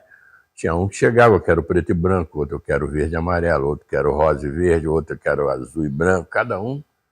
Né? Eu quero 2 andares. Quero 2 andares era exatamente o traçado, determinava o traçado. Você tinha um traçado, embaixo mais um traçado, em cima mais um traçado. Esses eram os 3 andares que a gente determinava. Né? Isso tanto valia para homem quanto para mulher. Certo?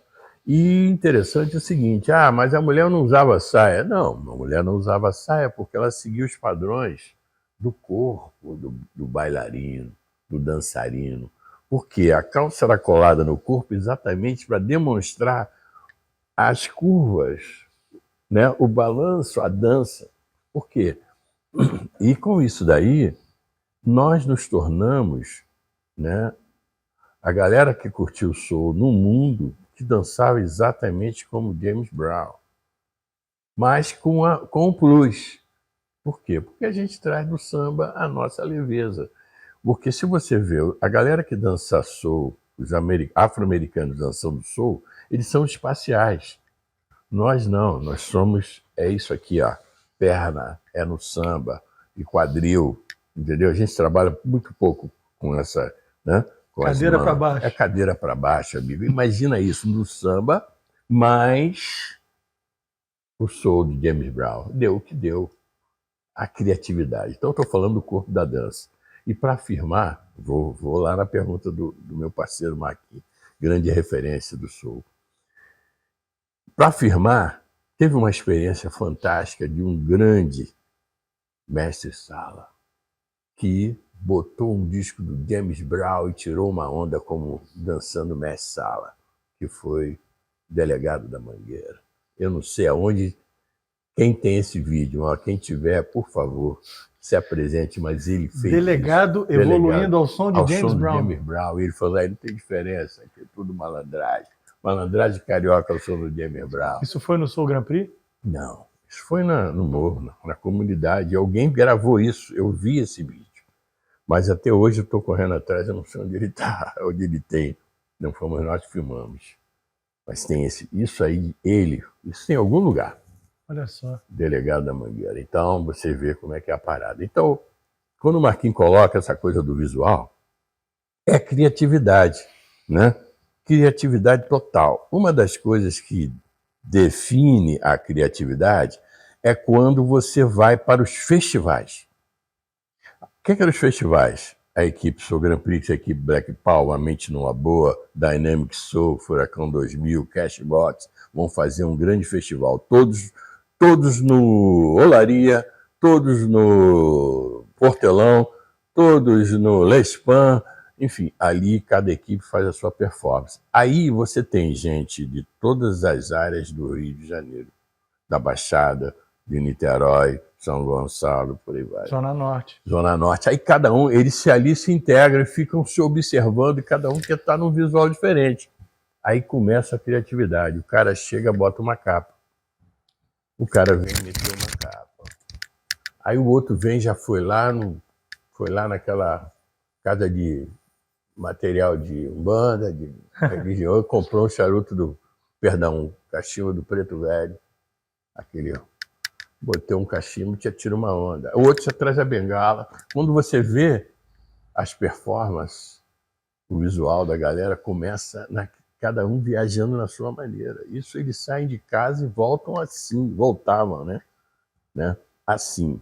Agora, isso sai dos anos 70 e vai até os anos 80, quando acaba o soul e chega o baile charme, né? Que é o baile mais relax e tal, que era o que a gente... o que migrou depois do soul para nós, da comunidade negra, foi o charme, né? Que é o R&B. Aí sim, ali a galera chegava no baile que eu fazia no Renascença, já em 1986, a galera chegava lá, ele olhava o visual do outro e, epa, não vou entrar não. Eu vou em casa mudar roupa. Por quê? Porque tinha, naquela época, eu já colocava 4 câmeras interligadas, cabeadas uma com a outra. Lá dentro tinha um grande telão e a gente fazia essa televisão ao vivo. O cara chegava lá na porta, já tinha uma câmera nele, e a galera se vendo ele chegando no tapete vermelho lá no telão. Imagina ele chegar lá de calça jeans, de tênis. Não, meu irmão. Não chegar, ele ia, opa, não vou entrar não. Aí aquilo ali foi se tornando uma referência. Daí sim, essa conotação de que, pô, só estão mais vestidos aqui quem... Não era. Era porque foi uma proposta ali no Renascença. Entendeu? O visual, assim, a maneira como você se apresenta é importante, assim, não só dentro da sua galera, como também é importante também para os outros, né? Assim, acaba sendo um discurso visual que vai sendo apresentado para a sociedade. Deixa eu te perguntar uma coisa. Filó, Soul Grand Prix é o baile e também disco. Eu queria saber como é que se dá essa transição, como é que começa o primeiro disco Soul Grand Prix. Muito bem. Com a nossa saída do Renascença Clube, né, que estreamos em 1972, o Shaft, ficamos lá cerca de um ano, mais ou menos, depois tivemos que sair por conta das obras, tornando-se Soul Grand Prix, né? Daí, nós tivemos a explosão, né? A explosão do movimento, né? Consequentemente, o fato de todos nós, DJs, equipes, nós recorríamos às gravadoras para receber. Naquela época você tinha, assim, semanalmente, aqueles vários produtos, né, em vinil, na época, né? Estamos falando de vinil, que eram liberados para divulgação, para as rádios, etc. Então você tinha lá, você recebia aquela série de LPs, na sua grande maioria era um material comercial, muito MPB e tal, pouca coisa de, vamos dizer, de material internacional, né? Mais tarde as novelas perceberam isso, né? Perceberam e começaram a lançar as novelas com vinis nacional e internacional. Sim. Aí começou a mexer no mercado. Então chegou muito fonograma internacional. E muitos deles de soul, muitos deles de black music, que não eram utilizados, eram pouco utilizados, né? E aí sobrava muito material. Com isso daí, um especialista na época chamado, né, um grande parceiro, um cara que foi fundamental para a criação da Soul Grand Prix, né, para a sua explosão no mercado fonográfico, chamado Ademir Lemos, parceiro de Big Boy, né, que foi outro que deflagrou Hello Crazy People. Hello Crazy People, Rádio Mundial. Eles dois conseguiram, né, não só para o soul, mas também para a área do rock, para a área da disco, né? Por exemplo, eles lançaram discos fantásticos das boates na época, Papagaio, etc. Eles faziam essa seleção musical e Ademir era um desses especialistas. Tinha conexões desde as majors, né, que eram as grandes gravadoras, CBS, Polygram naquela época, né, Philips, né? E também as pequenas. E essas pequenas era mais fácil o acesso a esses fonogramas, que eram a Top Tape, que foi a Tape Car, né? Então, essas pequenas gravadoras, nós fizemos a Ademir veio com uma proposta, e aí nós aceitamos. Bom, vamos fazer o LP da Soul Grand Prix. Naquele momento, a capa desse primeiro LP vai em 2024, ou seja, 2024, nós teremos 50 anos do lançamento desse disco. 1974, então. Foi. Ele foi para o mercado e explodiu. Isso fez com que o Black Rio se tornasse nacional. Chega na Bahia, né? Na Bahia nascem os Browns. Os Browns, que eram conhecidos como os Browns, a galera que curtia soul, que deu origem aos blocos afros. Que vem do James e vai dar no Carlinhos. E vai dar no Carlinhos Brown, entendeu? Temos aí recentemente no hip hop Mano Brown, sim, né? Vovô do Ilê Aê, era tudo Brown. Usava aquelas calças aqui, toureiros até aqui em cima e tal, aquelas calçonas, né? Era esse e saiu curtindo o Brown. E quando chegou o LP Soul Grand Prix, aquilo reforçou, não só na Bahia, como no Espírito Santo, Minas Gerais, Rio Grande do Sul, São Paulo. Então, esse LP foi a grande referência, explodiu. Nós tivemos, na época, você tinha uma pesquisa, né, semanal, que era No Pain. Você tinha uma dentro das gravadoras, que é a Billboard, né, e tinha a No Pain. E a No Pain determinava ali, né, os mais vendidos, os mais tocados, etc. Né? E o Soul Grand Prix entrou naquela relação e ficou durante muitas semanas entre os 10, encostando no Roberto Carlos. Teve semana que passou, é um negócio doido. A gente recebia um cruzeiro Um cruzeiro na época. Para nós era pouco dinheiro, né? Mas era importante porque a gente estava colocando o nosso produto, a nossa marca, né? A gravadora se deu muito bem. Mas também não vamos reclamar, porque a gente conseguiu, a partir desse primeiro LP, né, um sucesso que foi, o alcance que foi, ser contratado, a Soul Grand Prix ser contratado, e eu também ser contratado como primeiro produtor, né, black, né, negro, né, pela Warner Bros. Aí a gente vai para a Warner. Na Warner lançamos já o segundo, terceiro, 3 LPs e mais da banda Black Rio e também de Carlos da Fé. Pois é, isso que eu ia te dizer. Banda Black Rio já é um capítulo diferente nessa história, porque até o Soul Grand Prix a gente está falando de coisa produzida fora, que vai ser, enfim, compilado em disco aqui e vai fazer muito sucesso. Isso. A banda Black Rio, com Oberdan Magalhães, com Barrozinho, com Cristóvão Bastos, isso. Jamil Joanes, Cláudio Stevenson, Luiz Carlos Batera, só fera. Já vem com já é o Brasil nessa história, produzindo com essa referência, com essa pegada. E você participa dessa história. Eu queria que você contasse um pouco dessa história, mas assim, tem uma história que eu queria que você confirmasse ou não, enfim, que eles ficaram enfurnados numa casa no Catumbi durante um certo tempo e que dali era para sair um disco, mas acabou saindo mais do que um disco. Como é que foi essa história? Na verdade é o seguinte, quando nós fomos contratados para a Warner, e aí eu saio, né? A gente chega com peso de ouro. Então tá bom. Aí a condição é a seguinte, na época o Midani, olha, nós estamos indo para a Warner, mas vocês não têm o material que nós queremos. O material de vocês é muito fraco. Aí ele ficou assim, fraco que eu quero dizer, porque o que está batendo lá na pista de soul é material do James Brown, é o material da hoje Universal, que na época era Polygram Philips. Esse era o material top, né? E nós não tínhamos acesso porque fomos contratados pela Warner. Então ele falou, olha, mas aqui, vou te colocar 3 selos. Desses 3 selos, você vai buscar material para fazer a pista. E foi assim que foi. O selo da Warner, da Elektra e Atlantic. A WA. WA disco. Aí o que nós fizemos? Pegamos aquele material e trabalhamos ele nas pistas, fizemos sucesso, claro. Aí fomos lançar nosso primeiro disco. Só que no primeiro disco houve uma experiência. Olha, Midani, quer fazer uma coisa diferente? Vamos propor, dentro do LP Soul Grand Prix, uma faixa com músicos brasileiros, uma pegada instrumental, e vamos ver o que a galera vai entender.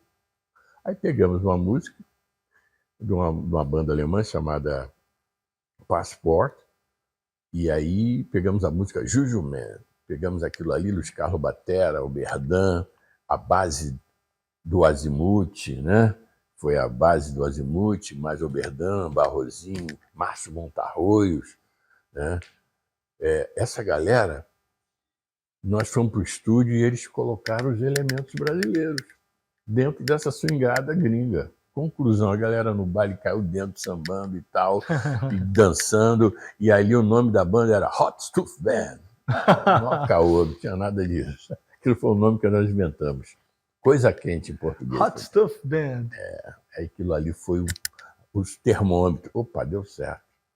Deu certo. Então, aí nos reunimos, eu e o Oberdan, na casa dele, lá na pizzaria.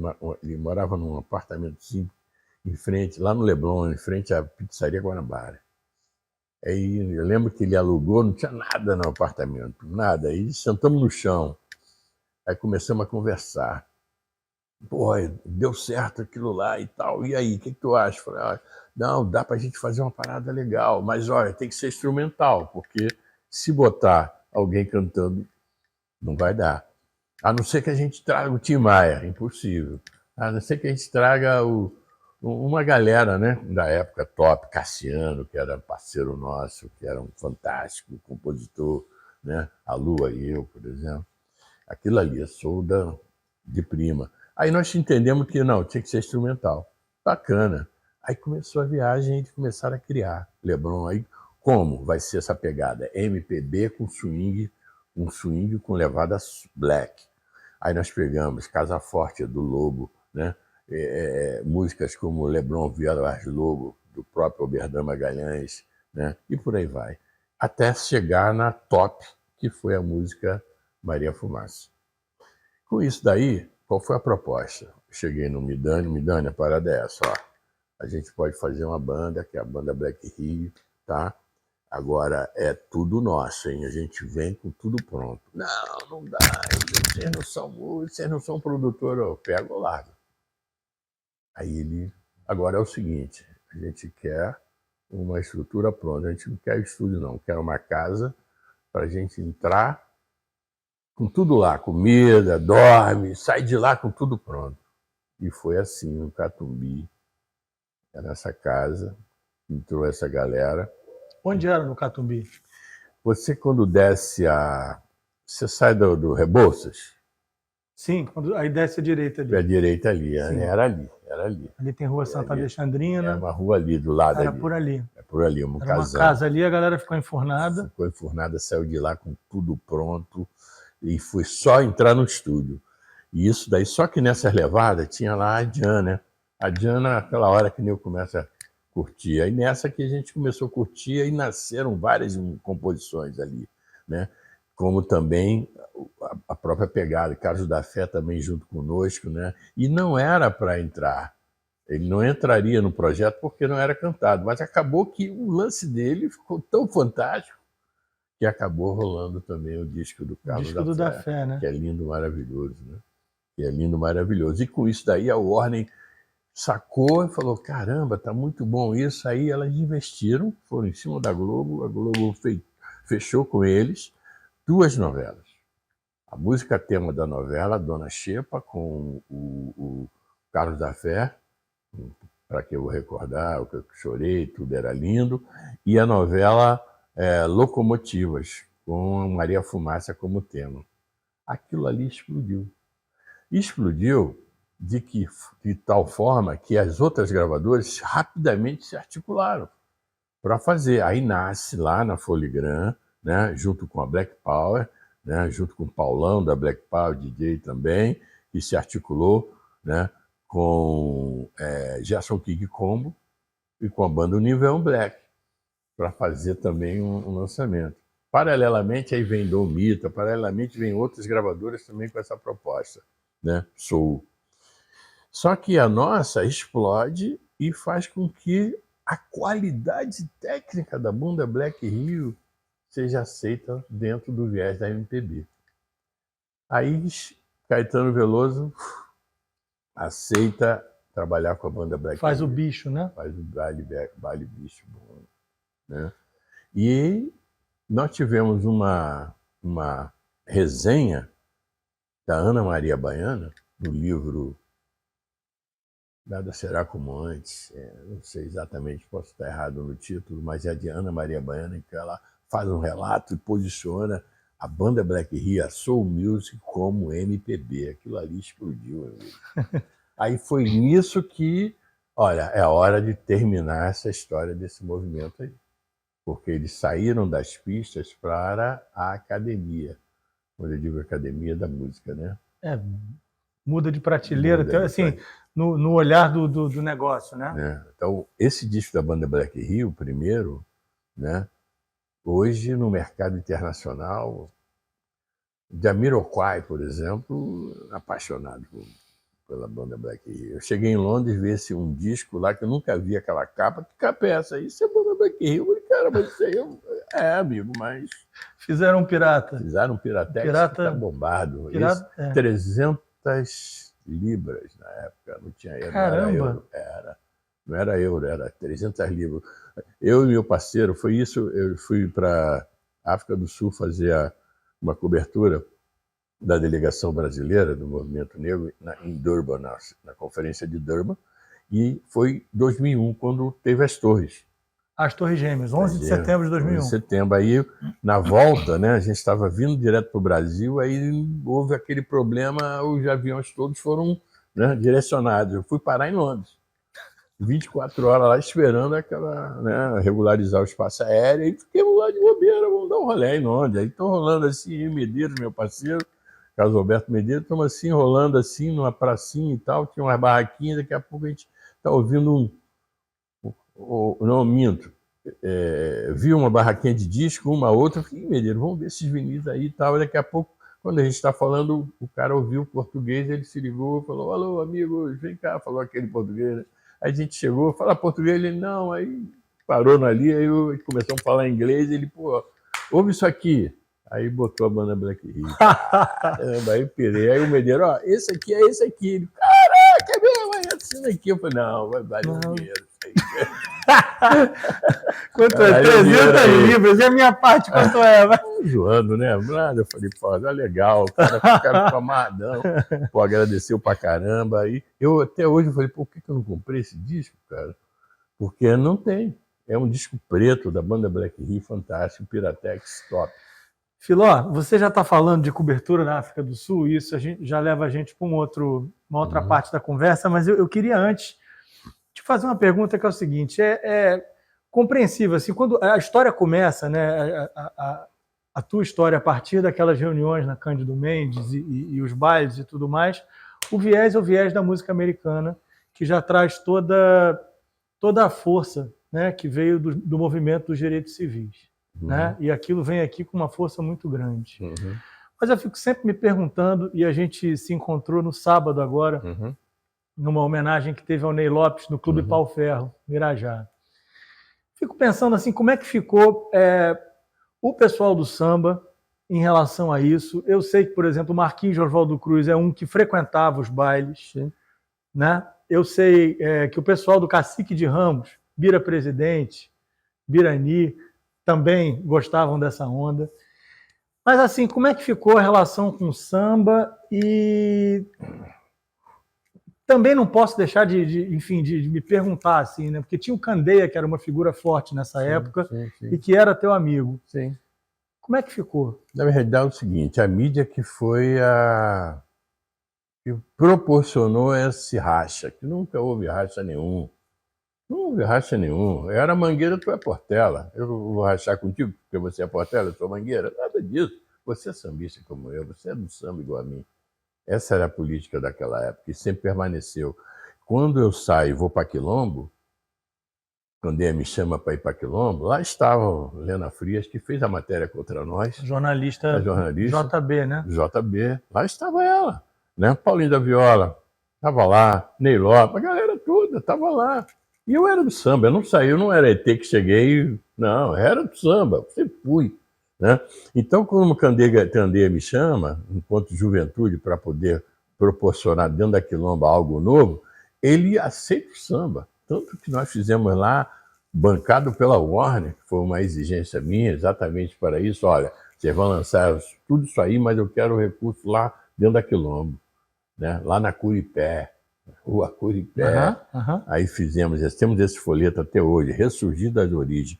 Lá nós tivemos o Movimento Negro, a Atividade Soul, Banda Black Rio, Carlos da Fé, IPCN, tudo dentro da Quilomba. Brafro nasce lá, não é? Brafro, Projeto Brafro. Entendeu? Então, Candeia era o seguinte, menino, mandava a minha maleta, olha, tu é contratado da mesma gravadora que eu. A Warner. Né? Vamos ganhar nosso dinheirinho. Faz o teu que eu faço o meu. Deixa eles falarem aí. Agora, vou fazer um sambinha aí te dando a cutucada. Aí ele foi lá, fez o sambinha. Não. Eu não sou africano, eu não, nem norte-americano. Isso daí tudo armadinho. Eu só, valeu, meu chato. O cara é um cara, E depois disso tudo, ainda permaneci na casa dele, lá em Jacarepaguá. Rua Albano? Lá em cima. Frequentou lá? Sim, meu irmão. Ah, legal.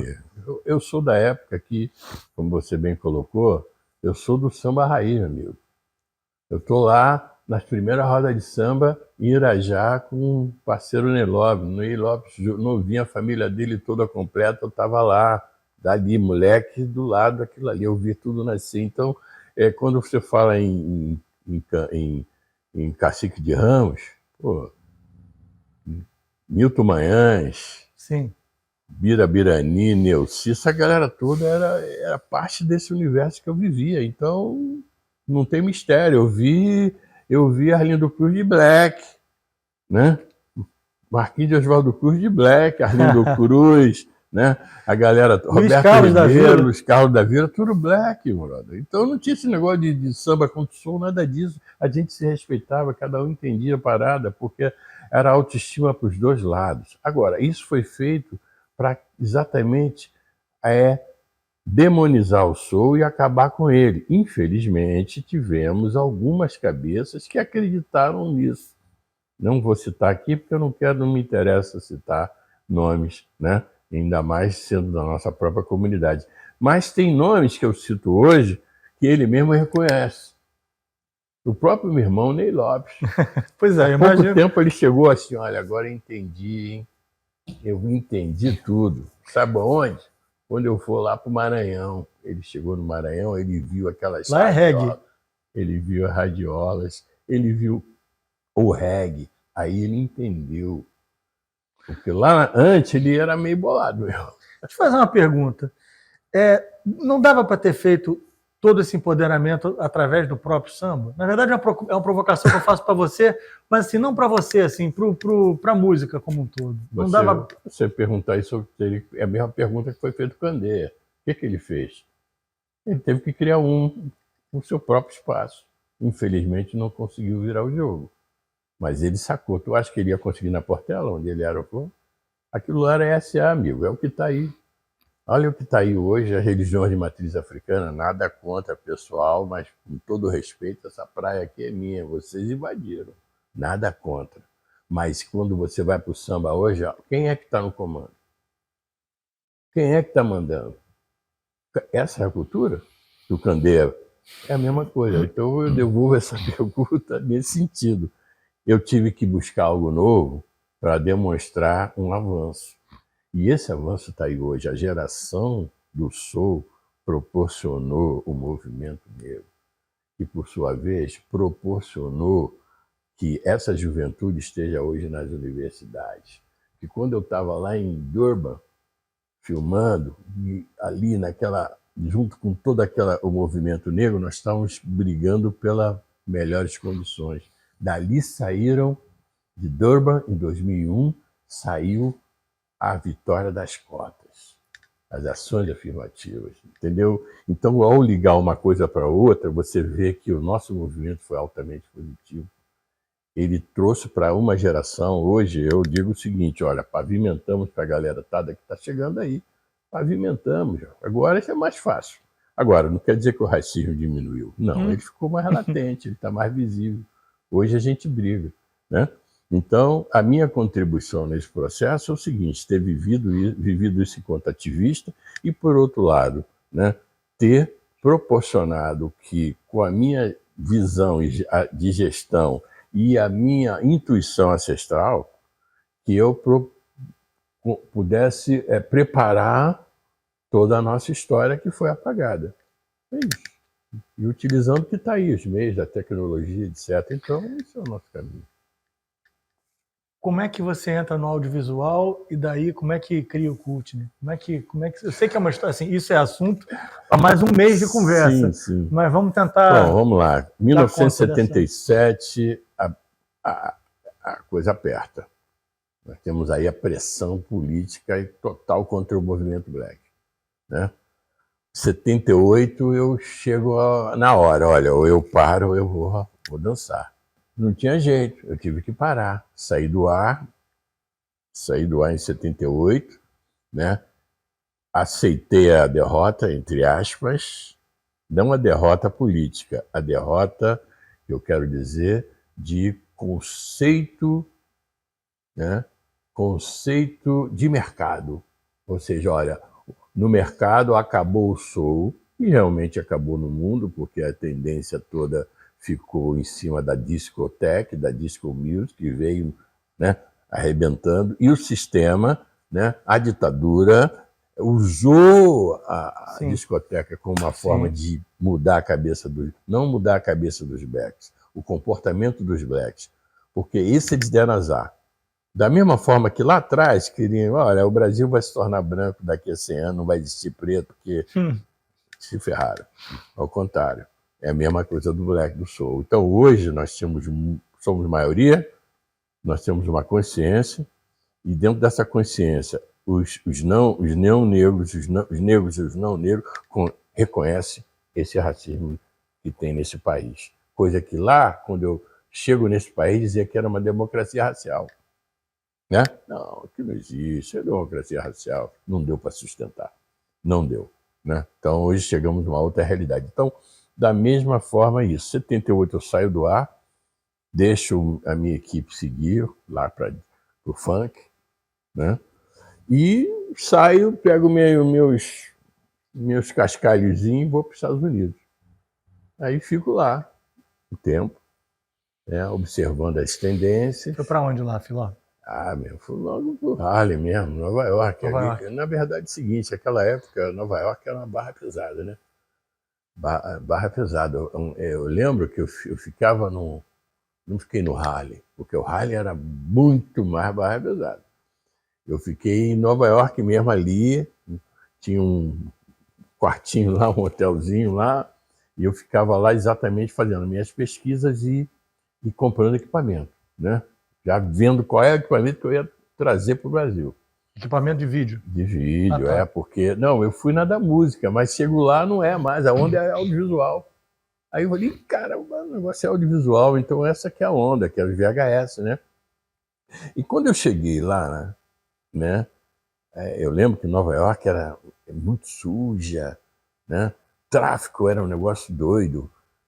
Eu lembro que eu estava aqui no quarto andar do hotel, e lá embaixo, os caras vendendo droga.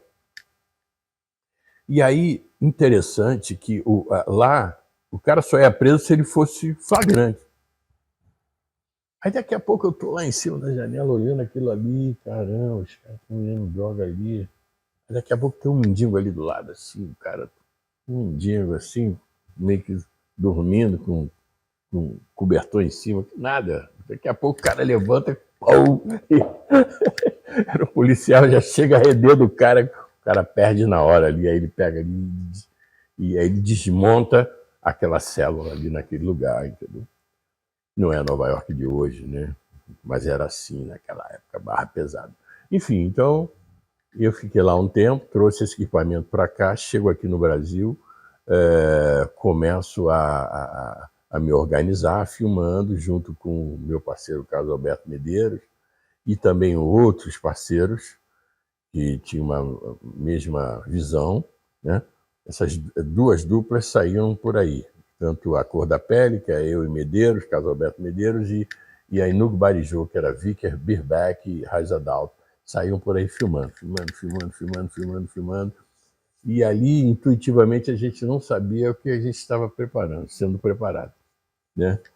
E aí fomos juntando esse material, isso de 1980, quando eu começo, de fato, a filmar, né? As primeiras imagens que a gente tem nos leva a, por exemplo, a candidatura, na época era Brizola, né? CD-PROM. Brizola faz a primeira Secretaria de Negros aqui, e eu lembro que Abdias do Nascimento era candidato a deputado federal, né? Tinha o deputado Zé Miguel, lá da Zona Oeste, né? Do outro lado tinha o PT, de Lélia Gonzalez, uma galera. E a gente saía filmando tudo isso. É o primeiro material que vocês têm. O material é de 1980. Dessa cena política. Tem uma figura importante dessa época também, que você não falou, você falou do Brizola, mas é o Caó, né? Sim, o Caó era porque o PDT, né? Sim. PDT você tinha Caó, né? Edialeda Nascimento, Abdias Nascimento, sim. José Miguel. Isso era a galera de frente, né, do PDT. E o Caó, como jornalista, tem um trabalho fantástico. Inclusive, fizemos agora um tributo a ele, lançamos no ano passado. Isso também está disponível na CUT, né? Enfim, então, com isso daí, essa galera, de um lado, você tinha o PT e o PDT. Eu era o técnico, eu sempre no meio, eu nunca fui para um lado nem para o outro, entendeu? Eu ficava aqui. Eu lembro que eu via uma briga muito grande, quebra-quebra de um lado ou de outro ali na Cinelândia, na Brisolândia, né? Ali Sim, no Amarelinho, o pau quebrava, suava a cadeira, era a briga da juventude do PDT contra a galera do PT, isso era um negócio de doido. Enfim, então eu começo exatamente em 1980, né? E aí vou juntando esse material, juntando. Chega um período que esse formato de VHS sai, né? Termina, você entra num outro formato, que é o do CD, do DVD, antes tivemos a mini DV, né? Enfim, sempre película, depois entra nessa forma digital. Sei que esse material, quase 1000 fitas VHS, imagina, quase 3.000 horas, negócio, não tem ideia. Até hoje a gente não conseguiu digitalizar tudo. De repente a gente se dá assim com material, caramba, que é isso? Olha aqui, ó. A gente olha aqui, isso aqui, velha guarda da Portela. Como foi um material fantástico que a gente recuperou. Tá lá o sócio número 2 da Portela. Tá no cult nisso. Num show dentro do Paço Imperial. Foi gravado há anos. E por aí vai. Recentemente, 1 hora de Beatriz Nascimento, entrevistada por Januário Garcia e Vicky Birbeck. Isso na PUC, Rio. Enfim, Mandela no Brasil e muita coisa. Esse material... Michael Jackson e já Dalto Vick lá em Salvador, né? Muito material do Ileaí, Olodum. Ed Mota novinho. Ed Mota novinho aqui. Tá tudo lá. Foi no MIS, Ed Mota novinho. MIS, no Museu Demais do Som. Ele foi assistir um evento lá e aí a gente, né, foi gravar. Ele, tô com uma banda e tal. E essa banda, eu falei, tá legal, nós vamos estrear lá vamos fazer a nossa apresentação. Foi lá no Alto da Boa Vista, era uma casa noturna, esqueci o nome. Aí nós fomos lá, gravamos. Conexão Japeri. Conexão Japeri. Aí foi quando ele lançou o Manuel. Manuel, vem cá. Por falar nisso, vou pegar o gancho para chamar nossa pergunta, último convidado que mandou uma pergunta para você, uma convidada também da Pesada, perguntando para você, Sandra Sá. Alô, meu brode Filó, mó responsa, mó respeito, meu brode, graças a Deus. Cara, os bailes pretos, né, desde o começo, eu pequena já frequentava os bailes com meu tio, depois comecei a frequentar os bailes eu já, né, grande, e depois comecei a fazer show nos bailes, cara, só porradaria incrível, quando eu digo porradaria de som, né, nossa, que energia que rolava, que rola ainda nos bailes que sobreviveram, né, que ainda rolam. Vem cá, brother, a gente fala muito, pô, no passado foi, aí, eu não gosto muito da palavra recomeço, essas paradas não, mas aí, bora deixar cair dentro de novo e mostrar pra galera não como é que era, mas como é o que era agora. Bora deixar nessa? Isso é uma boa provocação. Grande, Sandra. Feliz, muito feliz. Sandra chegando, quebrando tudo em 82. Nossa, com aquele som. Olhos coloridos. Lindo, maravilhoso. Bom, olha só, Sandra. Eu vou dizer uma coisa a você. A gente está mexendo os pauzinhos aí. Até porque a gente tem agora 50 anos do movimento, do lançamento do LP. Sou Grand Prix. Sou Grand Prix, e é uma proposta aí de uma galera fazer uns remixes, né? Tanto que eu estou muito feliz com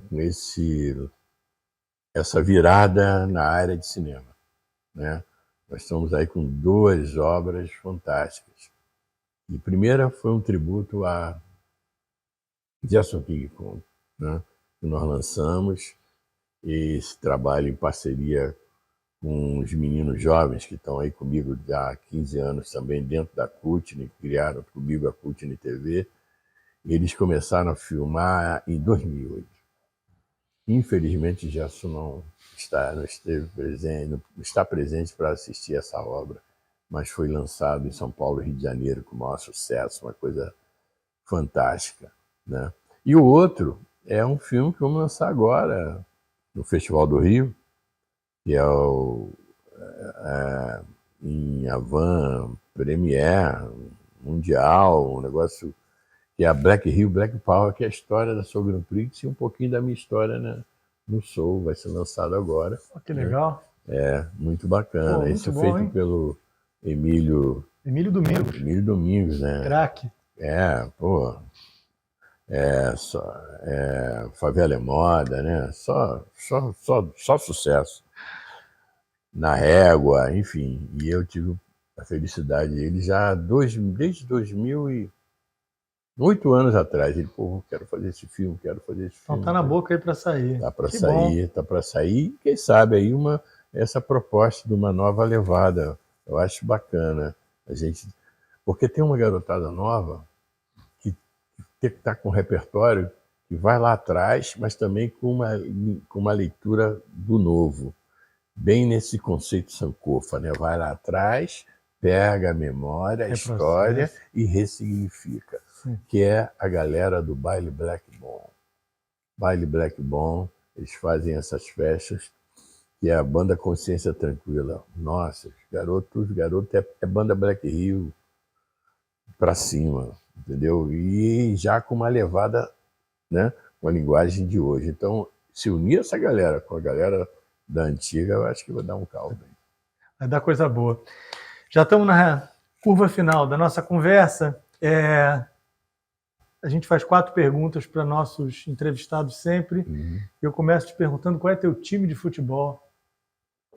A real, hoje eu sou Flamengo, mas era Fluminense. Virou casaca? Virei casaca já, mas era garoto. Virei casaca depois que eu vi a história, né? Aí, como é que eu, letrado, vou entender que o Fluminense, né? Os negros tinham que botar pó de arroz. Aquilo ali balançou minha cabeça. Marquinhos de Oswaldo Cruz é tricolor. Pois é, mas de boa, né? Vem cá, sabendo de história assim, você não se bandeou pro Vasco, não? Não, porque aí o Flamengo era mais forte dentro de casa. Eu era o único tricolorzinho lá na parada, né? Estou falando lá com 6, 7, 8 anos, 9 anos. Sim. Né? Porque eu tinha meu parceiro, Fernando Eloy, tricolor, que era meu parceiro de bola, de casa, colado, fomos criados juntos. Mas chegou um momento que eu falei, não dá, eu vou ser a massa. Aí fui ser a massa. Né? Embora hoje eu olhe o estádio, não está tão massa não, mas tudo bem. Tua escola de samba? Mangueira, né? Essa ala da qual você fazia parte era a ala de passo marcado? Assim ou não? Não, era ala mesmo, né? Eu tinha, naquela época, você saía, que eram... Você tinha a ala das reis, a ala das rainhas, entendeu? Tinha um negócio desse e tal. E eu lembro, não tinha um passo marcado, era mais evolução. Porque teve uma época que tinha a ala do passo marcado. Sim, Portela teve a sua, Império Serrano teve a sua. Sim, não, enfim. Mas não, essa era e você dançando do jeito que né? Não, o pessoal diz, eu imaginei você ali nesse contexto. Eu sou mangueirense, mas hoje eu tenho um carinho muito especial pela Vila Isabel, por conta, até onde eu estou morando hoje, né? Por conta do 88. Né? Pela minha relação com a festa da Kizomba, com o Martim da Vila, com a família, né? Eu tenho uma relação muito grande. A minha esposa, ela saiu em 89, naquela comissão de frente. Das grávidas, entende? E ali, aí eu sou apaixonado também pela Vila. Pela Você Vila é Isabel, mangueira, mas arrasta uma asa para para eu também me apaixonei e pela Beija-Flor, com Empretecer, eu me apaixono, mas aquela que mesmo balança lá é a mangueira, que infelizmente não me balançou tanto aí os últimos anos. É mesmo? Mas andou fazendo uns desfiles bastante fortes. Sim, mas nada com viés. É porque eu não quero parecer aqui radical, não é que seja radical, mas a minha tendência é falar a minha língua, né? Então, com todo respeito, a Mangueira não chegou ainda a falar a minha língua. Né? Tá certo. Não falou, com todo respeito. Qual o teu bairro carioca do coração? O meu bairro carioca de coração depende da fase, né? Se for moleque, é Jacaré. Porque lá é onde eu tinha minhas peladas, meu futebol, onde eu curtia, né? Agora, se for já na fase adulto, né? Adulto mesmo, nossa. A fase adulto não, antes da fase adulta mesmo, eu acho que essa área aqui, Andaraí, né? Andaraí, Vila Isabel. Já na fase cascudo, é Jacarepaguá, já onde eu gosto, lá do Verde, né? Hoje não está tão tranquilo, infelizmente, a nossa área. Por fim, queria que você me dissesse uma pessoa, assim, para você que encarna o espírito do carioca. Ele não é carioca, Não tem problema. mas é uma figura que eu tenho o maior respeito, tá? Depende dessa. Eu acho que dá para falar uns 2 ou 3, ou até a mulher também, tá? Então Porque vai. primeiro eu vou falar desse que não é carioca, ele é de São Gonçalo, mas é um cara fantástico, chamado Altair Veloso, entendeu? Esse cara, ele é uma entidade. Ele vem comigo desde a época do Soul, né? Desde a época do Soul. E hoje ele, né, tá aí com uma obra fantástica, várias obras, né? Pouca gente sabe o sucesso de Altair Veloso. Sim. Né? Quanto sucesso. Então sugiro até a você um dia entrevistá-lo, você vai saber de histórias fantásticas, embora não seja do Rio de Janeiro. Porque ele é o único artista que mora na mesma casa. Sabia? É mesmo? É, ele nasceu em São Gonçalo, naquela mesma casa, ele mora na mesma casa, até hoje. Fantástico.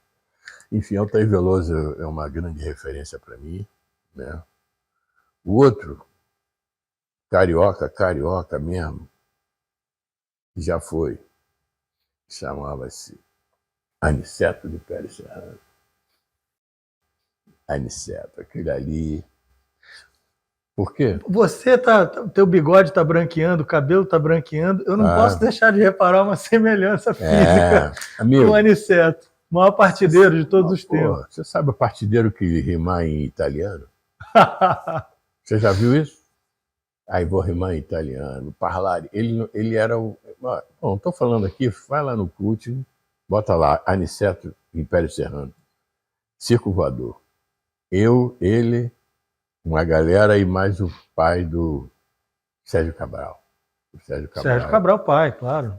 E ele fez esse desafio, ele mandou em italiano. Fez um verso. Fez ali. Parlando. Italiano. Então, Aniceto de Pérez Serrano é o retrato daquele homem negro, né, anos 30, que vem da estiva, do samba, conhece o Rio de Janeiro, tem um conhecimento amplo, entendeu? Infelizmente, né, infelizmente nos deixou numa situação muito triste, sem o reconhecimento, né? É exemplo, né? Sim. Dos nossos grandes baluartes. Então, esse é Aniceto. E uma mulher, eu destaco Elza Soares e Bessy Brandão também. Essas duas, para mim, porque saíram da sua bolha e aonde foram sucesso. Bessy dava no baile tirando onda no nosso baile, amigo. Tirou uma onda no nosso baile também. Ela viveu essa parada black. Saiu desse Rio de Janeiro por conta, né, do não reconhecimento, foi para São Paulo, foi vitoriosa, entrou na política, é vitoriosa, né? A questão de gênero, enquanto mulher negra, também assumidamente. Então, ela é. E todo dia trabalha para transformar, né? Sempre. Para deixar a vida diferente. Sempre, entendeu? Então, Bessy Brandão e Elza Soares, né? Todos nós sabemos. Eu sei, teriam várias mulheres, vários homens. Muita gente. Filó, muito obrigado. A gente encerra aqui mais essa entrevista dos depoimentos cariocas, esse ótimo papo. Eu queria agradecer a todos os meus companheiros do Arquivo Geral da cidade do Rio de Janeiro, na figura da presidente Rosa Maria Araújo, dos meus companheiros de coordenação de promoção cultural, Bruno Fontes, que está atrás dessa câmera, Pedro Paulo Júnior, que está atrás dessa câmera, nosso querido Daniel Pimenta, operando os vídeos, dando essa força, E agradecer também à Secretaria da Casa Civil, à Prefeitura do Rio e a vocês que estão acompanhando essa entrevista com a gente. Dom Filó, muito obrigado, tá? Valeu. Obrigadão. Obrigado.